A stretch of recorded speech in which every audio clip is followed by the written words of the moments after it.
బూతులు బూతులు నేర్చుకోవటం ఎలా, ప్రత్యర్థుల్ని ఎలాగ తిట్టాలి.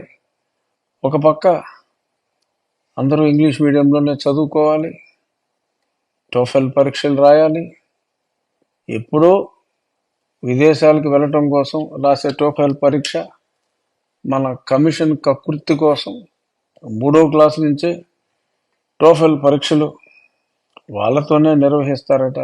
నాలుగు గీసుకున్నా ఎందుకు పనికిరాదు ఆ 3వ క్లాసులో రాసే టోఫెల్ పరీక్ష.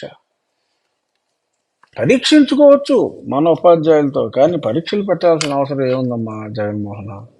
సరే, మీ కమిషన్లు మీ కకృతిలో అవి పక్కన పెడితే భాష గురించి వచ్చేటప్పటికి బూతులు నేర్చుకున్న వాళ్ళకి ప్రయారిటీ వైఎస్ఆర్ కాంగ్రెస్ పార్టీలో.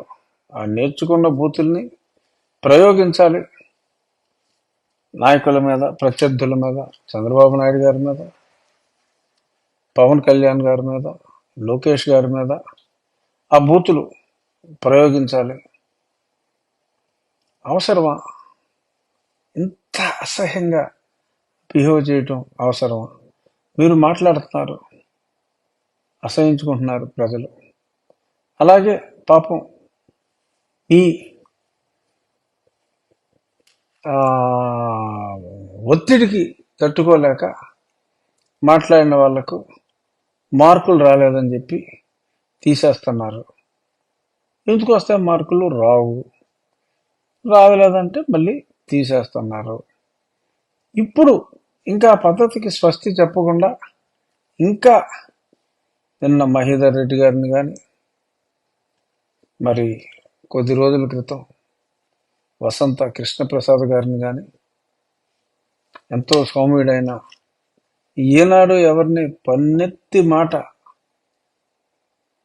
మాట్లాడిన మాగుంట శ్రీనివాసులరెడ్డి గారు మృదు భాషి, మృదు స్వభావి.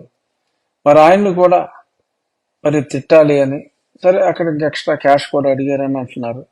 క్యాష్ కాంపోనెంట్ని మనం పక్కన పెట్టేస్తే మరి తిట్టాలని, అలాగే మరి అమరావతికి సమీప ప్రాంతంలో ఉన్న ఎంపీని కూడా నువ్వు కంపల్సరీగా తిడితేనే సీట్ అంటే ఆయన అక్కర్లేదు అని చెప్పారని, ఇలా ఎందరో.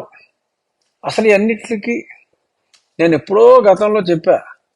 అప్పుడు నన్ను చాలా మంది ఫోన్ చేసి అడిగారు, ఏంటండి అలాగా అంత డైరెక్ట్గా ఎవడన్నా అడుగుతాడా అని చెప్పి నన్ను అడిగారు. ఏంటంటే మరి ఇప్పుడు కాదు, 4.5 సంవత్సరాల క్రితమే మరి నన్ను పార్టీలో చేర్చుకునేటప్పుడే ఆయన అడిగారు, అన్నా నీకు వెంకటేశ్వర స్వామి అంటే బాగా ఇష్టం కదా, వెంకటేశ్వర స్వామి మీద కోర్స్ అది పార్టీ మారను అని అనటం కోసం. అప్పుడు అదే సమయంలో ఒక కండిషన్ ఏంటంటే చంద్రబాబు, అప్పుడు లోకేష్ గారిని పెద్ద సీరియస్గా తీసుకోలేదు. అప్పుడు పవన్ కళ్యాణ్ గారు కూడా ఈ పొత్తులో ఇట్లో లేరు కాబట్టి కళ్యాణ్ గారి పేరు చెప్పలేదు. కానీ చంద్రబాబు నాయుడు గారిని గట్టిగా తిట్టాలి అంటే, బూతు అన్న పదం ఆయన వాడ్డు, కానీ తిట్టాలన్నా చాలా గట్టిగా తిట్టాలా అని చెప్పి ఒక ఆర్డర్ లాగా ఆయన మాట్లాడతాడు. ఈ తిట్టించడం అనే కాన్సెప్ట్ అతని నరాన ఎప్పటి నుంచో జీర్ణించుకుపోయి ఉంది. అది ఇప్పుడు అందరికీ బహిర్గతమైంది. నేను ఎప్పటి నుంచో చెప్తున్నా, ఎందరో తిడుతున్నారు ఈ పార్టీలో. తిట్టేది వాళ్ళైనప్పటికీ బలవంతంగా తిట్టించడివాడు జగన్మోహనుడు. దాని స్క్రిప్టు జీవిడి గురజాడ వారు, జీవిడి కృష్ణమోహన్ గారు. మరి ఆయన ఎంత విద్వాంసుడైనా, స్వచ్ఛమైన బ్రాహ్మణుడైనా, మరి వీరి టేస్ట్కి తగ్గట్టు మరి స్క్రిప్ట్ వేటూరు గారు ఎలాగా కృషి ఉంటే మనుషులు ఋషులు అవుతారు అని రాసిన వేటూరు గారే పారేసుకున్నానని అదే సినిమాలో రాశారు. ఆ రకంగానే మరి కృష్ణమోహన్ కూడా మరి ఆయనకి చక్కటి స్పీచ్లతో పాటు ఇలాగ తిట్లు కూడా రాసిస్తూ ఉంటారు. అందులో క్రమంగానే నేను ఎప్పుడో చెప్పా ఒకసారి, పెద్దిరెడ్డి గారు కూడా నన్ను దూషించినప్పుడు జీవిడి మాటలు, అయినా నేను కూడా ఏం తగ్గలేదనుకోండి. నా వంతు మాట అంటే నేను క్వశ్చనే లేదు, మాటకు మాట అనేస్తాను.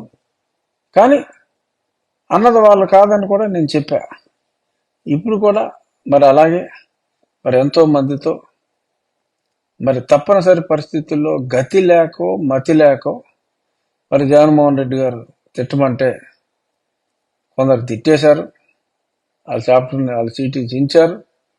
మరి ఇంకా చీటీ చించటం కోసం మరి తిట్టమని అడుగుతారా, లేదంటే ఒకవేళ నిజంగా తిడితే వాళ్ళకి సీట్లు ఇస్తారా అన్నది మరి నాకైతే స్పష్టంగా తెలియకపోయినప్పటికీ, ఈ రకంగా ఒక ముఖ్యమంత్రి స్థాయిలోని ఉన్నతమైన స్థాయిలో ఉన్న వ్యక్తి అసభ్యకరమైన పదజాలం మాట్లాడటాన్ని ప్రోత్సహించటం సభ్య సమాజమే కాదు, అసభ్య సమాజం కూడా సమర్థించదు అన్న నిజం మరి ముఖ్యమంత్రి వర్యులు